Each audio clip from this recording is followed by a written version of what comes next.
jaa fi busyral mu'mini fi qabrihi wa fi ta'awudi min adabil qabri.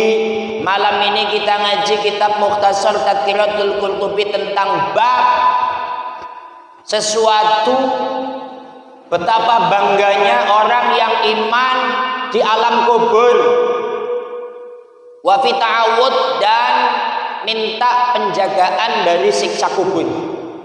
Jadi ini akan menceritakan tentang beruntung atau bangga sekali bagi orang-orang yang beriman. Ini mudah-mudahan kita termasuk orang yang iman semua. Ruwiya an Ka'bil Ahbar annahu kana yaqulu. Di sini diriwayatkan dari Ka'ab bin Ahbar, kana yaqulu idza wudi'al abdus sholih fi qabri. Jadi kalau ada mayit orang soleh yang ditanam di alam kubur, maksudnya mati gitu ya, meninggal. Di sini contohnya mayit laki-laki, tapi mafhum alaihnya mayit perempuan. Jadi kalau ada mayit orang yang soleh, ihtawasyathu a'maluhu as-solihatu fataji'u malaikatul adzab min kibali rijlaihi. Jadi umpama yang mati ini fulan. Saya mau kasih contoh Manto sama Dimas takut mati beneran saya. Nanti dituntut sama istrinya. Dipendem mati. Maka amal-amal solehnya ini kayak malam ini nih, amalan pahala ngaji, amalan pahala sedekah, amalan pahala baca Quran, amalan baca sholawat, amalan silaturahim, amalan saling mengampuni, amalan saling berbagi, itu mengepung si mayit. Amalan sedekah, amalan jamaah, ini mayitnya geletak, ini dipager betis oleh amalan-amalan yang baik. Maka fataji'u malaikatul ngadzab, malaikat tukang siksa datang. Min kibali rijlaihi, dari alah kaki. Malaikat yang mau ngebukin bu, bawa bodem begini, itu datang dari arah kaki ibu atau dari arah kaki bapak. Fayaqulu, maka fatakulu as-shalah ilaikum anhu faqad amsaba jismahu fayatunahu min qibla ra'sih. Ketika malaikat datang dari alah kaki akan gebuk si mayit, maka amalan sholat yang bapak ibu biasa sholatnya berdiri, itu berdiri. Mas, malaikat, kamu nggak bisa menyiksa mayit ini karena mayit ini selalu berdiri menjalankan sholat 5 waktu. Ini kan berarti orang-orang yang tukang sholat, betul apa tidak? Kemudian fayatunahu min qibali ra'sih, malaikatnya muter dari arah kepala. Kepala bahasa Jawa ini apa, Bu? Ndasmu. Sirah ala fayaqulu asyamu la sabila lakum alaih faqad kana yatulu dhabuhu wa acu fidani dunya lillahi ta'ala. Tiba-tiba amaliyah soleh puasa ngomong, Pak malaikat, kamu nggak bisa menyiksa mayit ini karena mayit ini suka puasa Ramadan. Dia ketika di dunia lapar-lapar puasa, berhaus-haus tenggorokan, lebih-lebih juga mau puasa bulan Rajab. Siapa yang belum puasa Rajab angkat tangan. Yang belum puasa Rajab ya. Pak Ustadz, saya belum puasa. Emang kenapa? Kan saya kemarin ikut ziarah Pak Ustadz. Gebuk ibu, gebuk bapak, dari kepala nggak bisa. Amalan puasa ngomong, Pak malaikat, nggak bisa.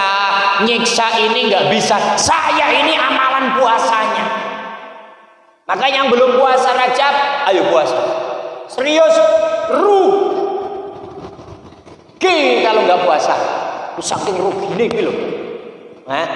Lah Pak Ustadz muslihin puasa enggak? Ustadz enggak puasa enggak apa-apa itu Ustadz. Tunahu min kibali jismihi fayaqulu al hajju wal jihad ilaikum an ufaqat angsoba jismahu wa ta'abbu badanahu hajja wa hajja lillahi wa azza wa jalla la sabila lakum alaih.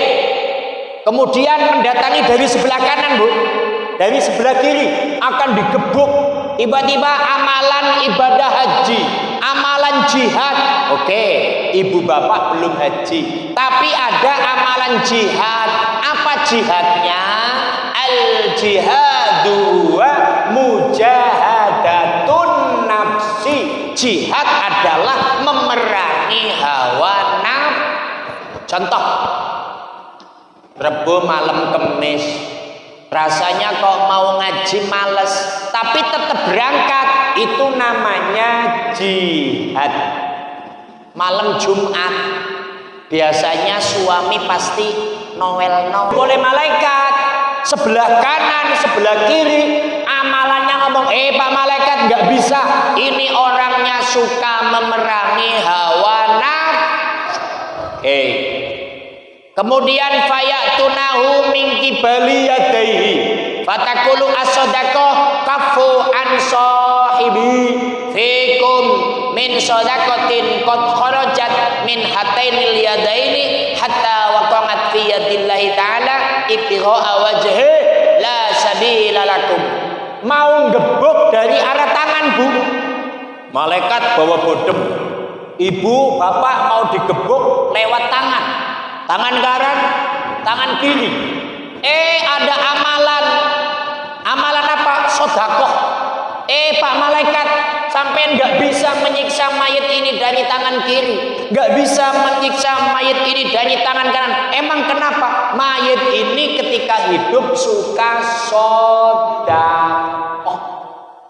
Kalau orang sini saya sudah percaya, orangnya selalu sedekah dari tangan karena ada pahala sedekah.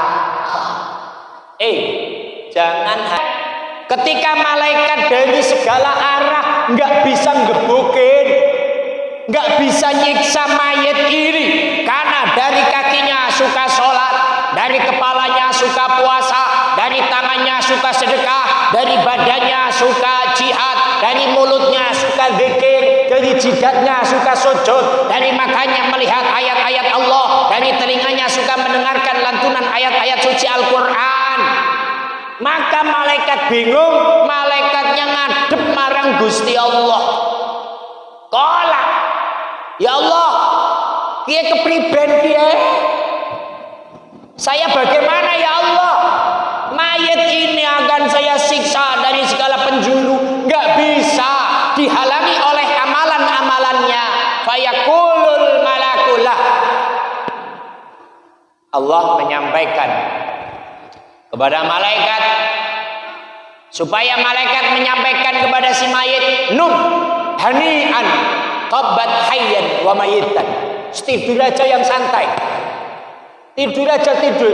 Maka sering disampaikan ketika ada mayit ditanya mampu menjawab apa pertanyaan malaikat mungkar nakir, nanti ujungnya num kanomil ars, tidurlah kamu seperti tidurnya pengantin baru. Maka kesimpulannya dari kajian kitab Mukhtasar Tadkiratul Qurtubi, banggalah menjadi mayitnya orang yang beriman. Apa? Ini adalah orang-orang yang beriman semua. Amin. Maka cara menjunahnya, cara membentenginya, awas kata-kata junnatun, jannatun, jinnatun. Ada 3. Jannatun sorga, junnatun tameng, jinnatun jin. Kalau jannatun surga jelas nanti bagi orang-orang yang iman. Kalau junnatun tameng, supaya imannya kuat, salah satunya datang di majelis taklim dan melakukan amalan-amalan yang telah dikaji. Contohnya kayak tadi, ini bulan Rajab perbanyak istighfar, usahakan apal Sayyidul Is. Ini maaf, kira-kira kalau malam Kemis besok ada yang tiba-tiba ditunjuk Ustadz untuk hafalan maju ke depan, sanggup nggak Bu? Kira-kira Bu? Ibu yang paling belakang yang pakai jilbab putih maju. Dan betapa hebatnya umat Nabi, banyak istimewa. Tolong dihafalkan Sayyidul Istighfar. Ini mumpung bulan Rajab, ayo minta ampunan dosa kepada Gusti. Walhamdulillahi Rabbil. Yang mau tahu bulannya Allah harus banyak minta ngapura, minta ampunan dosa kepada Gusti Allah. Salah satunya banyak baca istighfar. Maka ini kalau Ustadz ngaji diawali Sayyidul Istighfar, supaya kita hafal dan mau membaca doa ini dan mengiritkan doa ini. Karena fadilahnya kalau baca 3 kali, dosa kita semua kesalahannya diampuni oleh Gusti. Sudah hafal apa belum ibu-ibu? Ibu, wes ini diwajibkan atas nama pengajian. Tolong ini hukumnya wajib apa? Karena ini munajat, coba kita analisa artinya. Allahumma anta rabbi ya Allah, engkau adalah Tuhanku. La ilaha illa anta khalaqtani. Tidak ada Tuhan selain engkau yang telah menciptakanku. Wa ana abduka wa ana ala mahdika wa wa'dika mastata'tu. Sedang aku adalah hambamu dan aku di atas ikatan janjimu, dan aku berjanji kepadamu dengan semampuku. A'udzubika min syarri ma sana'tu. Aku berlindung kepadamu dari kejahatan yang telah aku berbuat. Abu ulaka bini amatika alayya. Aku mengakuimu atas nikmatmu terhadap diriku. Wa abu bidambi, dan aku mengakui dosaku padamu. Faghfirli fa innahu la yaghfirudz dzunuba illa anta. Maka ampunilah aku, sesungguhnya tiada yang boleh mengampuni segala dosa kecuali engkau ya Allah. Karena ini bulan Rajab, maka perbanyak Sayyidul Istighfar. Kalau bisa bu, pas sholat malam bapak-bapak, ini kalau lagi sujud terakhir sholat witir, setelah baca subhana rabbiyal a'la wa bihamdihi, subhana rabbiyal a'la wa bihamdihi 11 kali. Karena dalam fikih baca subhana rabbiyal a'la minimal sekali, umumnya 3, paling banyak wa aksaruhu ahadda asyara marrah, 11 kali. Setelah baca 11 kali subhana rabbiyal a'la ditambahi Allahumma anta rabbi berapa kali? 3 kali. Sudah apa belum? Belum. Nah ini Ustaz tiap malam sudah begitu. Di sini ada yang belum. Aduh temen sih. Kan itu Pak Ustadz saya belum hafal, makanya dihafalkan. Ini penting pengakuan. Abu ulaka bini amatika alayya. Aku mengakui ya Allah, nikmatmu semua aku terima ya Allah. Malam ini kita bisa ngaji, malam ini kita bisa melotot matanya, nanti habis ngaji kita bisa makan apa nanti? Sahabat, ayo dong ini dihafalkan. Kalau belum hafal yang baca.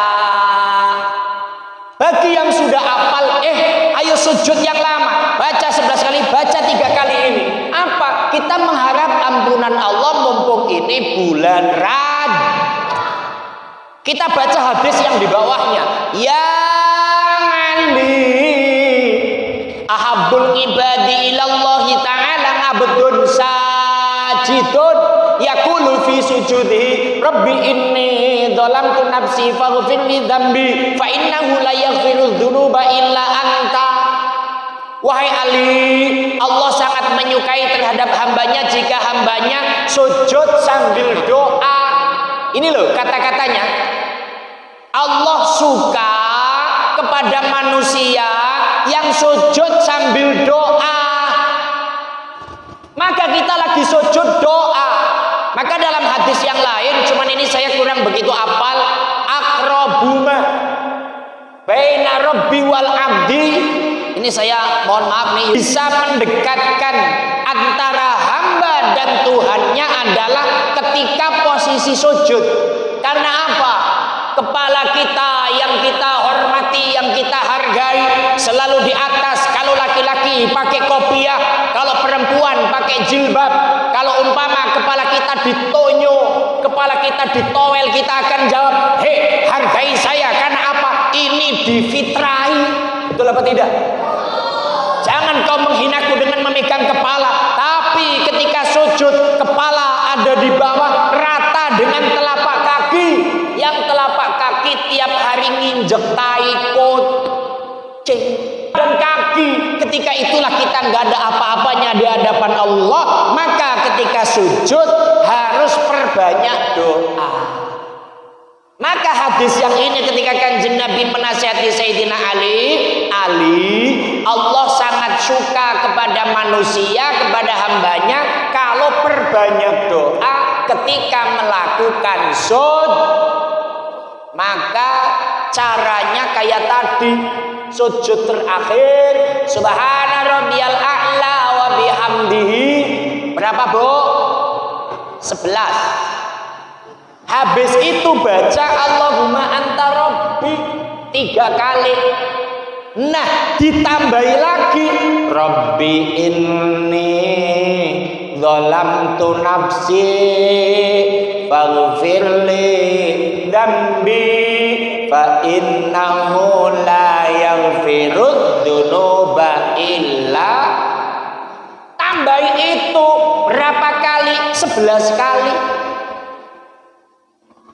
Dening proses. Maka yang sering saya sampaikan, kalau hatinya sudah wusul ilallah kayak Adipati Semarang. Ini cerita saya singkat. Adipati Semarang yang sombong, yang congkak, yang tidak mau berbagi dengan fakir miskin. Kanjeng Sunan Kalijogo langsung mencangkul, cek, ceruak. Tiba-tiba di dalamnya ada bongkahan-bongkahan emas. Paco lagi, cekruk, ada emas. Itu Adipati Semarang sama istrinya melotot, langsung diambilin. Sunan Kalijogo berlalu. Tiba-tiba disitulah Adipati Semarang terperanjat. Kok bisa? Siapa laki-laki itu? Dikejarlah laki-laki itu. Terus Sunan Kalijogo setengah lari, dikejar terus oleh Adipati sampai tengah hutan. Baru ngeh dan berhenti kalau itu adalah Sunan Kalijogo. Waktu itu pakai pakaian compang camping. Akhirnya Adipatinya nyuwun Syekh Agunging Samudra Pangaksomo Kanjeng Sunan, saya nggak ngerti. Dinasehati, jangan begitu kamu, jangan rakus dengan harta benda. Ingat rakyatmu pada lapar dan kemiskinan, bagi sedekah, zakat. Kamu kan pemimpin. Iya Kanjeng Sunan, saya tobat, saya ingin jadi santri Kanjeng Sunan. Kalau memang kamu tobat, sujud di atas batu ini. Siap Kanjeng Sunan, sujud. Sebelum aku datang, jangan bangkit dari sujud. Orang sujud, nggak boleh bangun, Bu, nggak boleh ngangkat kalau belum Sunan Kalijogo datang. Akhirnya Sunan Kalijogo berlalu pulang, ngajarin santrinya di pondoknya.